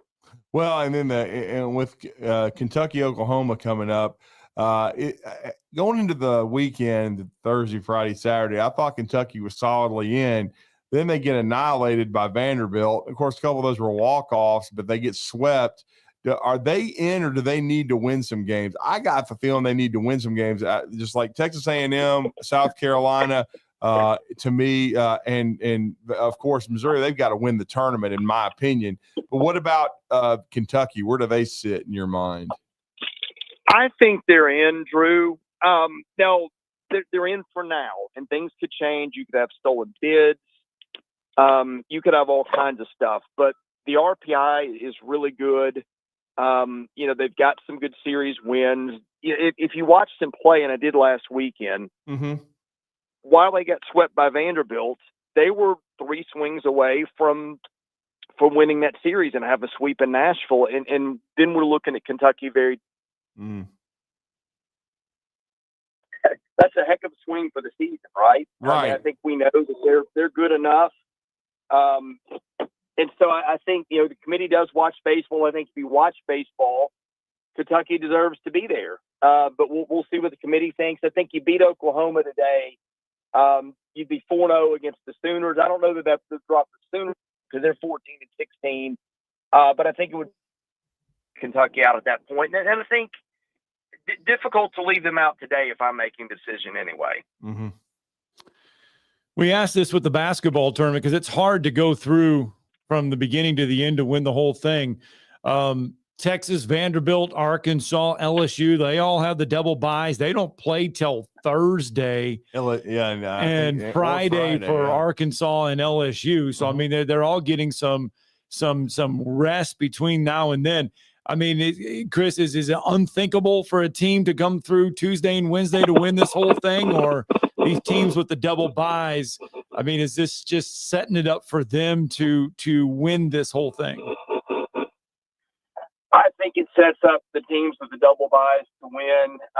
The teams that I like particularly in this format, well, I mean, all of them have the pitching to do it. But, I mean, Vanderbilt's bullpen has been so good lately, and that's a team that's on a heater. And LSU, I just think with their rotation, I don't think there's a better 1-2 punch to start a weekend than Kate Anderson and Anthony Einstein. And, oh, by the way, with the bye schedule, I would presume that sets up for them to go in their normal order or something close to it. And boy, that's going to be hard to beat when you're running up against teams that have, that are starting to, potentially, especially if you play a team that starts its journey in the tournament today, that are getting closer to running on fumes. And we're talking to Chris Lee, Southeastern 16, also Vandy247. Mississippi State, the sweeps Missouri, just eviscerates them, and it gets to 15-15. Yet I heard them referred to as a 3 seed yesterday. I would still consider them a 2. Where does Mississippi State stand in your mind going into this week? Well, I think they're right on the border. I was looking at that myself because I got asked that question a lot. I think it depends on this week, right? If they lose to A&M today, I think they're probably a 3. If they win a couple games, they're probably a 2. Don't really see them with the ability to go up much beyond that. I mean, I guess if State won the whole tournament, maybe a 1's in play, but I doubt it given that they had one of the easier conference schedules. So, here's what I did when I was matching them, when I was putting them in a regional this weekend.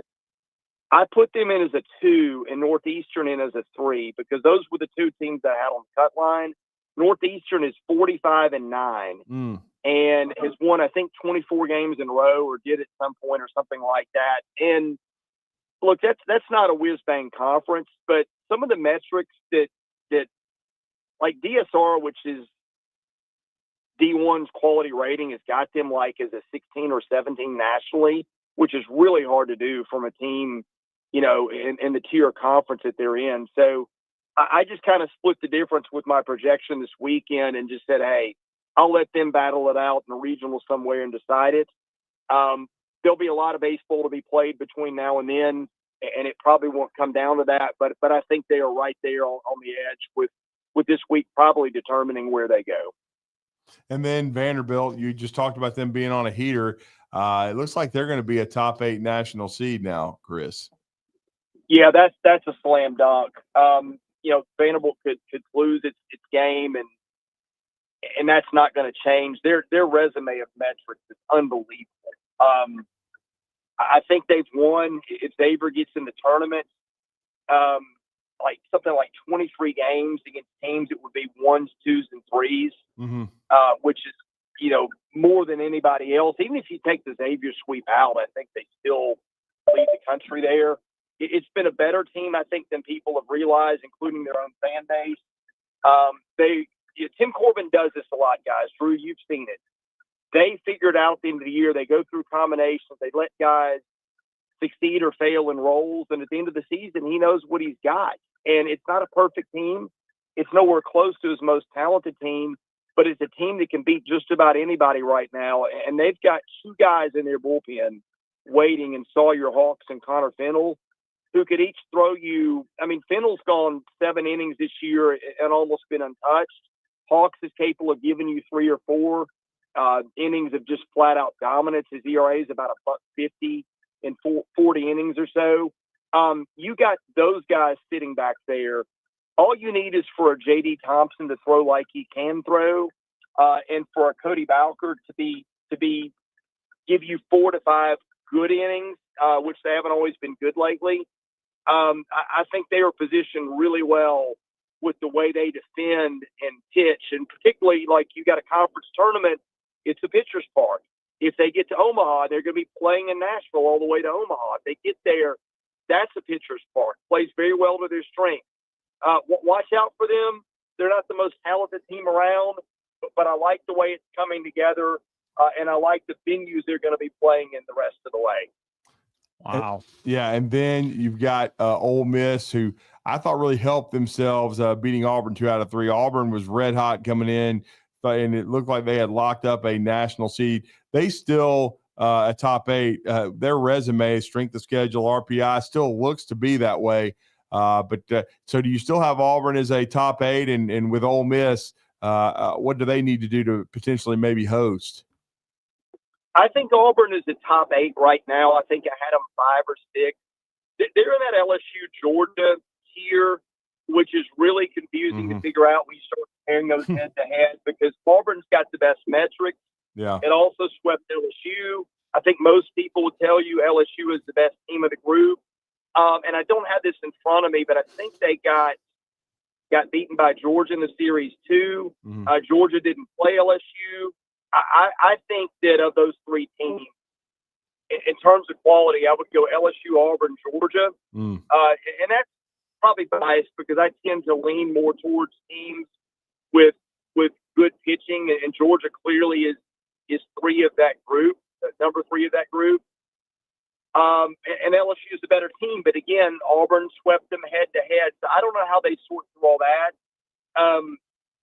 I could see a situation where Auburn drops out of a top 8 national seed, with LSU making a run, maybe with Auburn losing its first game, those sort of things. The committee just may say, hey, the metrics are good enough that they're hosting 2 weekends no matter what. And I would probably support that decision because I do think, not just metric-wise, I could argue that they are just a top 8 team in terms of teams you don't want to play overall. Now, having said that, I don't think anybody got a worse draw in the tournament than Auburn. I mean, it's brutal. You have to play an A&M team that needs to get to the weekend and probably win it to have a chance. So you're facing a desperate team if they win it. If Mississippi State wins it, you're facing a hot team that's playing to get a 2 somewhere and maybe not get sent to Oregon State or somewhere like that. So they got something to play for. Either way, you're playing somebody with something at stake. If you get by that, you play LSU, which I think is probably the favorite to win the tournament based on, the pitching setup and the fact that they'll bring a ton of fans too. So Auburn got a brutal draw in the tournament. I think they're deserving of a top 8. I still think they'll probably be deserving of a top 8, but there's enough wiggle room with other teams that I could see it going another way potentially. But even with that, I don't think they drop below a 9 or a 10. And again, that feels a little aggressive to me. Yeah. Well, the committee sometimes doesn't value. I mean, we've seen the committee value tournaments, and we've seen them not value tournaments. So, I mean, it's one of those things where, it's so interesting to see how all this plays out. Yeah, Will Miller of Bama Central reminded me of 2 years ago when Alabama went on their heater and they won 2 games in the tournament, and everybody's like, well, they're going to be a host now for sure, and they were the 16 seed. So if they hadn't won those 2 games, you never know. So you don't. The committee seems to year to year, it's not consistent, I guess, in their thought process. Yeah, and here's the other thing, guys, and I realized this weekend when we did our bracket show, and I would encourage people to watch that on our YouTube channel. And I did the show your work. I've got this crazy spreadsheet with who you beat that's going to be in the tournament laid out and records and all quads. And, you can see how teams stack up line by line against each other. The issue we're having right now, Drew, is I think the hosting picture is wide open. I had Florida State as my 12th seed, and I had the cutoff there as teams that I think are slam dunk to host at least 1 weekend of baseball. Now, from there, I've literally got like a dozen teams that could be in contention for the last 4 spots. So some of them are more, pretty delicate needle to thread, would need a lot of stuff to go other ways. But it's like on the table is a 1 or 2% possibility, right? And then you've got Alabama, which I think is there right now for reasons I have expressed. Some people will disagree with me through the body of work. But, again, they lose a game and other things happen that you don't want to happen. they could be a 2 somewhere. I think the range of outcomes for what, in my opinion, is those last 4 hosting spots is massive. Geography is going to be a factor.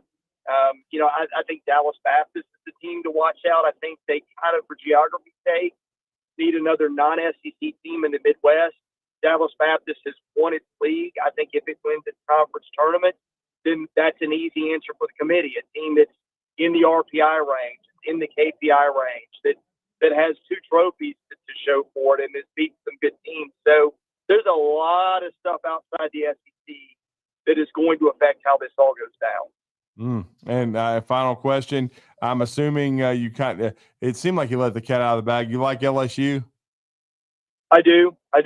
I've got LSU and Vandy in the final. Again, I think the double bye, the way the pitching sets up, the fact that those are 2 programs that have traditionally taken this tournament seriously, and now they don't have this incentive not to. Not that Tim Corbin never played it that way, but now you're playing a maximum 3 games. LSU in particular, I think, has got something to play for. I think LSU in anybody's mind is a top 8 team, but the metrics are borderline to put them as a double host. We used to call them national seeds. I think now they technically call them all national seeds, but I think LSU needs to get a top 8 seed, and the metrics right now place them on the border. Now, the committee may say we think they're a top 8 national seed because they're a top 8 team, and that's going to trump everything. But you look at the Auburns, the Vannies, and teams in front of them, they have done more work in terms of who they've beaten. So not only do you have an LSU team that sets up well for this format, but it's got reasons to want to play well for it too. Well, no question. Good stuff, Chris. Yeah, continue to safe travels. Enjoy Buc-ee's. Enjoy the tournament today. We'll have it all on 97.7 The Zone. Let everybody know how to follow your coverage. Yeah, just go to YouTube, search Southeastern 16. You'll see all of our stuff there. If you prefer audio only, any place where you get your podcast, you'll probably find us. Just search Southeastern 16. We cover baseball, football, and basketball in the league, wall to wall. And I think if you're looking for intelligent analysis and not just hot takes, what we do will probably resonate with you. Thank you, sir. Thank you. All right. Thanks, Chris. Chris is going to get to hear fresh brisket on the board. On the board. And tacos and sandwiches, donuts, nuts. You're listening to Talkin' Ball on 97.7 ESPN The Zone. Mike Rowe here with a quick question. Have you noticed cracks in your drywall, chimney, or exterior walls? I hope not, because if you have, they could be indications that you've got a much bigger problem with your foundation.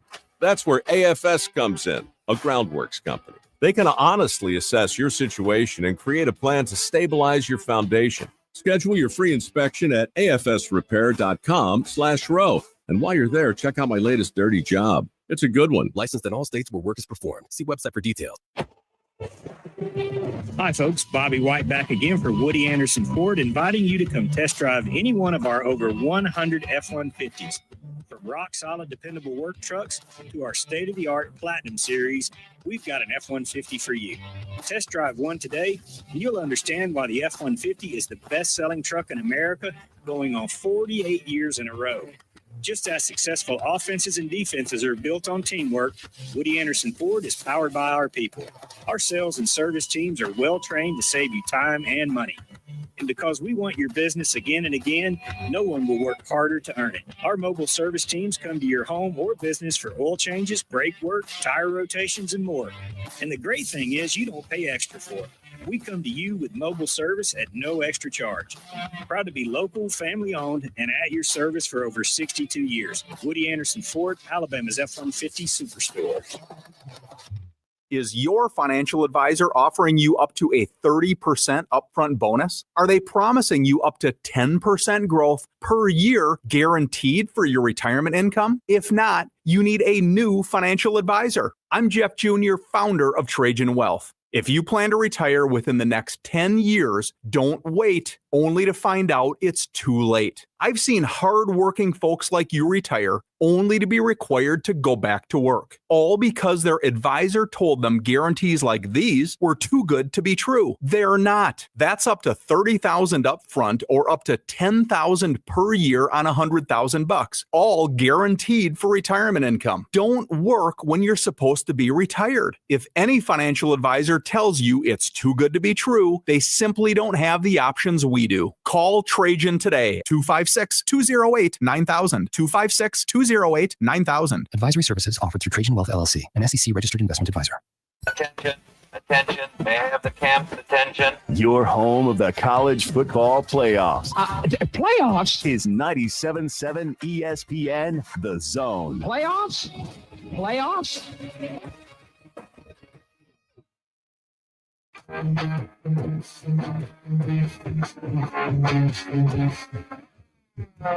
Welcome back. Talking Ball 97.7 ESPN The Zone. Bill Walton passed away at the age of 71 last year. Very sad. Yes. To lose Bill Walton, one of the greats. Now, on June 12th, what are you buying, Scott? Hunt Auctions will sell pieces of nearly every aspect of his life. Wow. A lot of things are up for auction. His first basketball rim from his childhood home, you can buy that anywhere where they say estimated between $500 and $1,000. His 1970 letter of intent from UCLA, you can buy that for $2,500 to $5,000. His 1971-1972 NCAA championship ring is going to be for sale between $50,000 to $75,000. Wow. You can buy one of his UCLA jerseys, his 1973-74 UCLA jersey, between $75,000 and $100,000. A Grateful Dead autographed drumhead, $5,000 to $7,500. A 1998 letter on Michael Jordan, between $300 and $500. I mean, that's just some of the stuff that you can buy from the Bill Walton estate sale coming up in June. Interesting. I am not going to buy anything, but expensive. That is not some cheap stuff. No. By any stretch of the imagination. No donuts? By the way, I am getting donuts. Uh-oh. They're going to be here on Friday. Well, no, they will be here Friday, but they will be here after the show on Friday. They won't be here in time for us to have them on the show. So I will save one. Show Friday, Scott. Oh, we are not having a show on Friday. Yeah. No, we're not. We're going to take Friday off. Yeah, we're taking a 4-day weekend. Yeah, so we're not doing a show Peace Friday. Out, We just decided this, so we're not doing a show Friday. No, we're taking our annual. We've done this like several years in a row. This is our annual Memorial Day weekend. Yeah, hiatus, where we take like close to a week off because we deserve it. Yeah, so we're not going to be here Friday, and we won't be here Monday. So there you go. Nobody will be here Monday. No. Enjoy some great food, some camaraderie, and the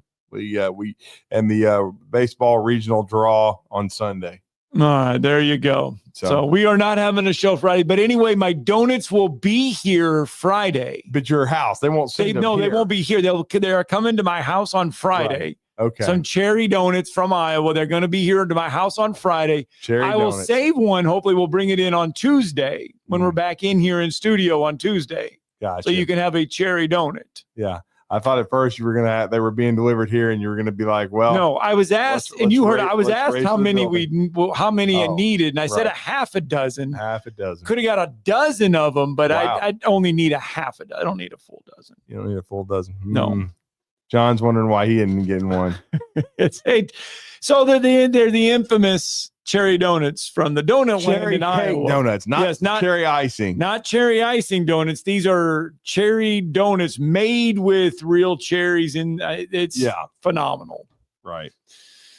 Anyway, all right, we got to get a break in. Our good buddy Brewer Hicklen's on the other line. He got his one first game with Detroit, 2 for 3. Yep. First 2 major league hits, man. He's going to join us. He couldn't join us yesterday because I got in on the road at 2:30 in the morning. Yeah, he's probably going to be pissed. I'm not wearing a Detroit hat, but I'm going to get one. We're going to get him on next. Brewer, Hicklen. You've got to experience Toyotathon at Bill Penny Toyota. They've got the selection with over 700 new Toyotas to choose from. And they've got the extras with Bill Penny perks and a 10-year unlimited warranty. So get on over to Bill Penny Toyota today and experience Toyotathon. Bill Penny Toyota in Huntsville and online at BillPennyToyota.com. Bill Penny's Toyota 10-year unlimited warranty is valid through the 10th year of ownership. Valid on new vehicles only. See dealer for details. Tom Abraham here for my friends at Your Home Window Company. When it comes to replacement windows, exterior doors, or new window screens, Your Home Window is the answer anywhere in Huntsville, Athens, Decatur, or Hartselle. Your Home Window windows and doors are made here in the USA and come with a lifetime warranty. When replacing those old windows or doors, Your Home Window has the solution for you. In-home estimates are always free and financing is available. Learn more at yourhomewindow.com and see clearly with Your Home Window. Visit yourhomewindow.com to make an appointment today. From the Fox 54 Weather Center, I'm Chief Meteorologist Jordan Dressman. Strong and severe thunderstorms are possible as we head into the later part of the afternoon, early into the evening. That activity is going to continue through the middle part of the overnight, coming to an end somewhere between 11 p.m. and midnight. All modes of severe weather are going to be possible before the showers and thunderstorms build into the Tennessee Valley. It's going to be incredibly warm and humid. Temperatures climbing into the mid and upper 80s, dropping into the lower 60s as we head into the overnight. Wednesday going to be fantastic. Plenty of sunshine. Temperatures climbing into the upper 70s, lower 80s. Chief Meteorologist Jordan Dressman on your home for ESPN Radio, 97.7 ESPN, The Zone. Football season and Bad Daddy's Burger Bar. The perfect combination of good times and great food. This season, score big with one of our chef-inspired expressions of pure burger amazingness. Our delicious burgers are made with premium Angus beef, and you can pair it with one of our signature cocktails or a cold craft beer from our huge selection. Bad Daddy's Burger Bar on the Parkway in Huntsville and our new location at Cliff Farm, Highway 72 in Madison. By now, you know about Eagle Masonry and Insulation, and maybe you know that Eagle also does landscaping and dirt work. But how about after paint work? Shower doors, shelving, and mirrors, all taken care of by Eagle, the same Eagle that takes care of all your masonry, insulation, and landscaping needs. Eagle brings the same level of expertise to all these disciplines, and they're ready to provide you with a free quote. The website is the same, insulatewitheagle.com, as is the phone number, 256-755-1556. Give them a call and see what Eagle can do for you. Eagle saves you time. Eagle saves you money. When you call most roofing companies, all you'll hear is, you need a new roof. Not when you call Fleming. At Fleming Roofing and Restoration, we're focused on your needs, whether it's an easy repair or a full roof replacement. Folks around here have trusted Fleming since 1965 for all their residential and commercial roofing needs. And as the area's storm damage experts, Fleming knows all the ins and outs of the insurance claims process. Log on FlemingHSV.com to schedule your free estimate today. Fleming Roofing and Restoration. We show up. Hey folks, Bob Baumhauer here. We're extremely proud that Baumhauer's Victory Grill has been serving Alabama for 43 legendary years. Our motto is legendary fun, legendary food, and we strive to make every dining experience a special one for all of our guests. Our menu features delicious, always fresh and scratch-made in-house recipes. And of course, our award-winning wings and sauces. And don't forget, our happy hour and halftime daily specials cannot be beat. Baumhauer's Victory Grill, legendary fun, legendary food. 97.7 The Zone. Now on Saturday, you are willing to give a little extra. Then you, because of your preparation, the things I'm trying to get across to you. And if we do that as a team, 11 at the time, 4 years from now, we'll be walking out of here national champion. And I'll tell you this, I expect nothing less. 97.7 The Zone. We cover all the SEC schools, including Western Union and Venmo. You know, 97.7 ESPN The Zone.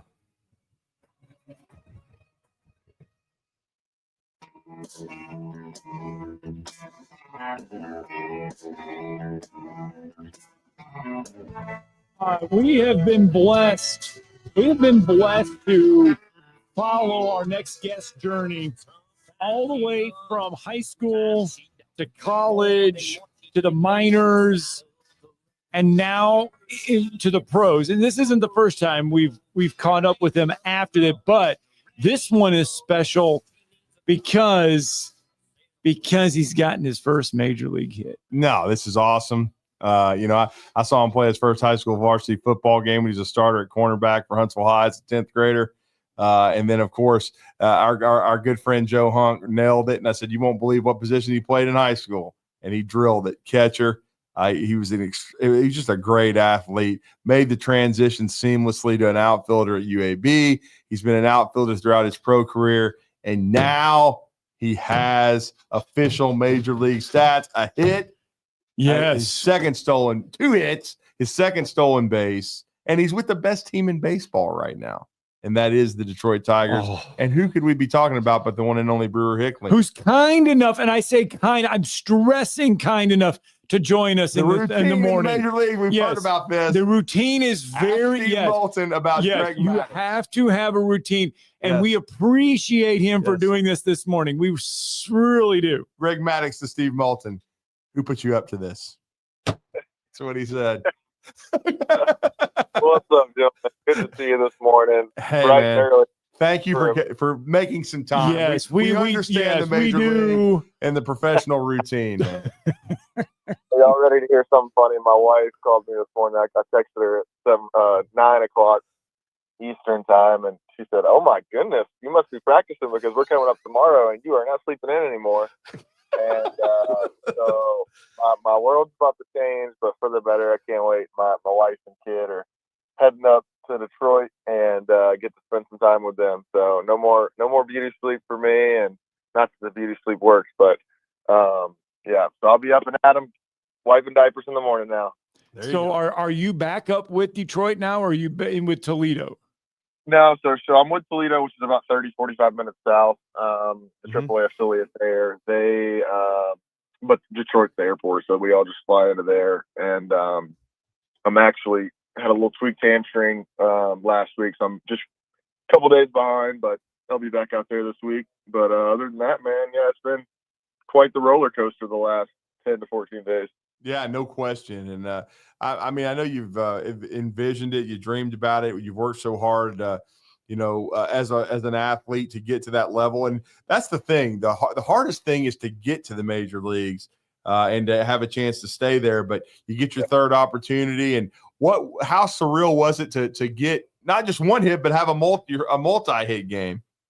Yeah, man, it was pretty special. Obviously you guys nailed it on the head with the Tigers. I mean, the guys are absolutely rolling, which is a really cool and special team to be a part of, and something that I really enjoyed. AJ is, 1,000% turned the culture around from that organization, just the way that he leads, and just got his 900th manager win. And that was the day before I got called up, and I just, I went up to him like, dude, 900, that's pretty special. Like, that doesn't just happen by accident. That's somebody that knows how to lead, knows how to manage, and he does that. So it was really cool to just try to be a small puzzle piece and try to fit into the big picture of what they're trying to do.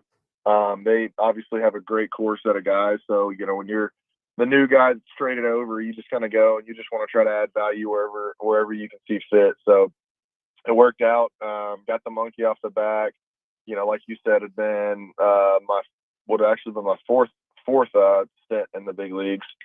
And over almost 1,100 days since I had debuted. So a lot of nights, looking at the ceiling, wondering, hey, is this ever going to happen? But the reality is, the journey was beautiful. It was ups and it was downs, but to be able to achieve a lifelong dream and just honestly, thinking about what it took to get to that moment is pretty special, and really excited about, having that moment to celebrate. Unfortunately, my family wasn't there, but it was pretty cool to be a part of. Yeah, I loved the smile. Yeah, I love the smile when you got to first base. Awesome.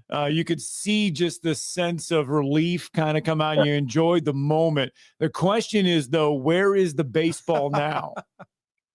So, yeah, I headed my locker that right when I got done with the game, and obviously I put it straight into the backpack for security purposes because that's a special one to me. So it's with me in Toledo. Hadn't quite figured out the grand plan to that, but I know if I had 100 balls that I could, represent the one hit, I would have 100 people that I could give it to because there have been more people that have been a part of that. journey and just the people that, have supported me. I think obviously my wife's a big component in this, and the way that she sacrifices so much of her life and her time and her desires to let me pursue, my dream. But then, I look at my parents, my mom and my dad, and just the roles they've played. And, I always tell every person that gets called up, all the teammates, I always tell them for the first time, I say, hey, man, somebody told me this, and I did it, and I thought it was really, really cool, is, whenever you get called up tonight, when you're in the hotel, it's been a crazy day, you've been flying, doing all this nonsense, like, just put your phone away, grab a piece of paper, 10 minutes, and just write, like, every thought that comes to mind. And it's really amazing how many memories that come to mind. Like I still like have a vivid memory of my dad and I throwing in the front yard. He comes home from work, it's 5 o'clock. Let's go throw, and I'm trying to learn how to like spin the ball, the right way and not throw it with it twisting like a curveball. And like I could just remember those small moments and going to the cage and stuff like that. That as a parent, you sacrifice a lot. It's easy for us at the end of the day. When we're tired from work, but like you never know the impact or the memory that you're creating for your kid. And so it just motivates me as a father just to go out there and do that for my son. But yeah, really, really, really special and had an incredible amount of people that have been along for the journey. Well, I enjoyed standing on the table that day when I saw the highlight the next morning.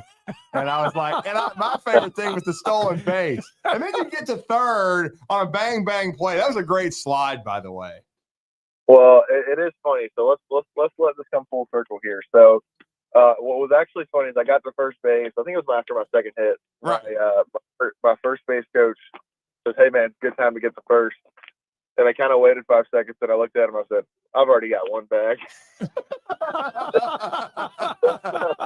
But with that being said, I went ahead and stole second. Slide into second. Ball goes to center. I look, pick up the third base coach to go to third. But last year in in Milwaukee, that center fielder had thrown me out from second to third. So full circle, I got that one in front of him, but he's got the best arm in the big league, so you can't sneak nothing by him. That was a heck of a throw, but you beat it. And is Joey Core the third base coach? Yep, Alex Core's brother. Yep, that's right. I remember him. I just learned about it. I didn't piece that together until actually 5 days ago. There you go. Yeah. So the Mile High Air, though, is that making you? I mean, was there a difference in playing? I missed a tough guy. I said I got this, no big deal. But let me tell you, I was about to puke. I was so tired. Man. For our team playing, riding back, and I was like, that was pretty soft of me, right, man? I was down for the count. But I think you got to realize, the travel day, like, what's crazy is nobody understands like how you get to these moments, right? Right. Like I'm getting up at 5 o'clock in Toledo, driving an hour to Detroit, getting on an 8 o'clock flight, flying to the Mile High, landing. First game of a doubleheader, go to the hotel. I'm not active for the first game. Go sit. I don't know. I got an hour and a half, 2 hours to kind of just relax. Go to the field, get ready, get active, hit in the cage, get lunch, get a pregame snack. Boom, game going's over. Here comes game 2. Hey, you're starting center field. Okay, let's go. And then just immediately, first inning, I can remember I had a play from Jordan Beck. And he had a little line drive, was kind of left center field. I ran and got back to my position, and I'm like, dang, I'm a little more tired than running. And that just was the roller coaster downhill from there. Well, that's great. I was going to ask if you had how much interaction you had with Jordan Beck. I know he's a few years behind you when he went to Hazel Green, but awesome to have two guys playing against each other in the big leagues. Yeah, really cool. Jordan and I train together every offseason. We hit literally every day together. So really cool to see what he's doing. Really proud of him and just the adjustments that he's made. Clearly, he is one of their best players. But, yeah, didn't actually get to see him because it was just such a getaway day. So I came in, celebrated with the boys, and then immediately onto the plane and heading to Detroit. Got home at, 3 a.m. the next day. So I almost up for 24 hours. It was quite the journey. And I have to admit, I was watching a lot of the video, and I saw you getting interviewed on the field after the game and everything. You got 2 hits, and they gave you some AT. But I saw you're wearing 50. What was behind that? Why did you choose 50? So what's behind 50 is this crazy. It's actually a pretty crazy story. So I got traded over from Milwaukee, and I showed up and 50 was in my locker. Okay, there we go. Okay. Yeah. So yeah, you know, when you're a guy that's getting an opportunity, the first thing I'm not going to do is go say, "Hey, 50's not going to cut it, boys. I need number 10." So you just take what you give it, man, and you just make 50 cool the best way you can. Look good to me. There you go. Yeah. Any number on a big league field is pretty good. I don't know if you guys saw what I posted on Instagram yesterday. It was like a little like sports stat, but it was just like talking about the percentage of like getting to the big leagues from high school to college. I saw that. That's insane. Wow. Yeah. Brewer Hicklen, kind enough to join us on the Neighbors Wealth Management Hotline this morning. And Brewer, I know you still, though, each and every year, and I still want to bring this up because I know it's dear to your heart. You are still doing the Homers for Hope again this year, right? Yeah, this year we're still, Bullpen Foundation, the foundation in Huntsville that is really integrated with the kind of inner city youth programs up in North Huntsville, just trying to provide opportunity for those kids. I mean, baseball is a really expensive sport, so they have done a ton of fundraising and equipment drives and everything to be able to give these kids the equipment that they need. So it's dear to my heart. You know, these kids are having an impact and giving them an opportunity that they may not have without this. So yeah, for every home run, my wife and I donate $100 for the home run, and at the end of the year we give it to them. And it's a pretty cool way for people that are listening, people that, you know, follow me to join alongside, and, you know, they could donate $2 a home run, and, you know, I may hit 10 home runs and they donate $20. You know, it really is just the masses that make it really special. It could be $1, it could be $5, whatever it is. You know, we have some people that join with 100, but yeah, if anybody wants to support that, it's all on my website, brewerhicklen.com/Homer. Yeah, I would love to have the support. I also have to do my job and hit home runs, and I've had I think 3 balls at the top of the wall, and I was pretty disappointed because I'm like, hey man, that's $300 for the kids. But you know, we're going to donate either way, whether we have success on the field or not, because it's what's right and it's what's cool and dear to my heart. Well, and everybody loves you here, and I'm just going to guess. Okay, I started thinking about this because I knew you were getting blown up, and we knew we wanted to have you on the show. We're so blessed to have the relationship, and we love that it's taken a few days, but rightfully so. But I'm going to guess, okay, above or below 350 text messages after the game? Hey, what a good guess. 300, and I think it ended up being 395 texts. Oh, man, so I almost hit it. There you go, just a little bit above it. But the hard part is, man, and it's easy to just go through and filter and say, okay, you know, thanks. But like, I have so many people that like are near and dear to my heart that like legitimately are a part of this journey. You know, like when I'm taking the field, like a piece of them is taking the field with me. And so, you know, I go back through and, you know, I just take a couple hours when everything slows down, and I just personally respond to every single person. And I just, you know, want them to know, like, it doesn't go overlooked, as chaotic as my world is, but like, I still try to like take time to really love on those people. Cause I mean, there's so many people behind the scenes that are just, you know, praying for me. I just had a funny text from my, one of my mentors and best friends. He's tuning in right now, Mr. David Freeman. Yeah, he's become such honestly a really pivotal key in just my development this year. We've had just a ton of conversations on just you know purpose, identity, and just making sure you know you're just taking the most of where you're at. And we've seen an incredible what I would say like start of what it feels like a revival on this team. We've had 2 guys get saved and just having incredible conversations with our Bible studies and stuff. So it's a really special group of guys, and Toledo, and really thankful that God has, you know, placed me here to be an influence and to have an impact on these kids, and just trusting that he'll use me in whatever way it looks like. Sometimes I have a vision of what it looks like, but that doesn't necessarily mean that it's in line with his vision. So I can't get it out of my head that you were talking about eating snacks and getting the pregame meal in. and just can't. I just can't. I'm trying to think of what a major league pregame meal and snacks look like in the clubhouse. Yeah, so I mean, I could give you guys all the behind the scenes if we had. I know you guys we're a little bit crushed for time. We got a couple minutes left, but we're good. So the cool thing about the big leagues is it is the big leagues, and I've got to say, you do get absolutely spoiled, and people listening to this, they're probably going to be rolling their eyes thinking they are just pampered and princess. But, you spend your entire career eating peanut butter and jelly sandwiches in the minor league locker room.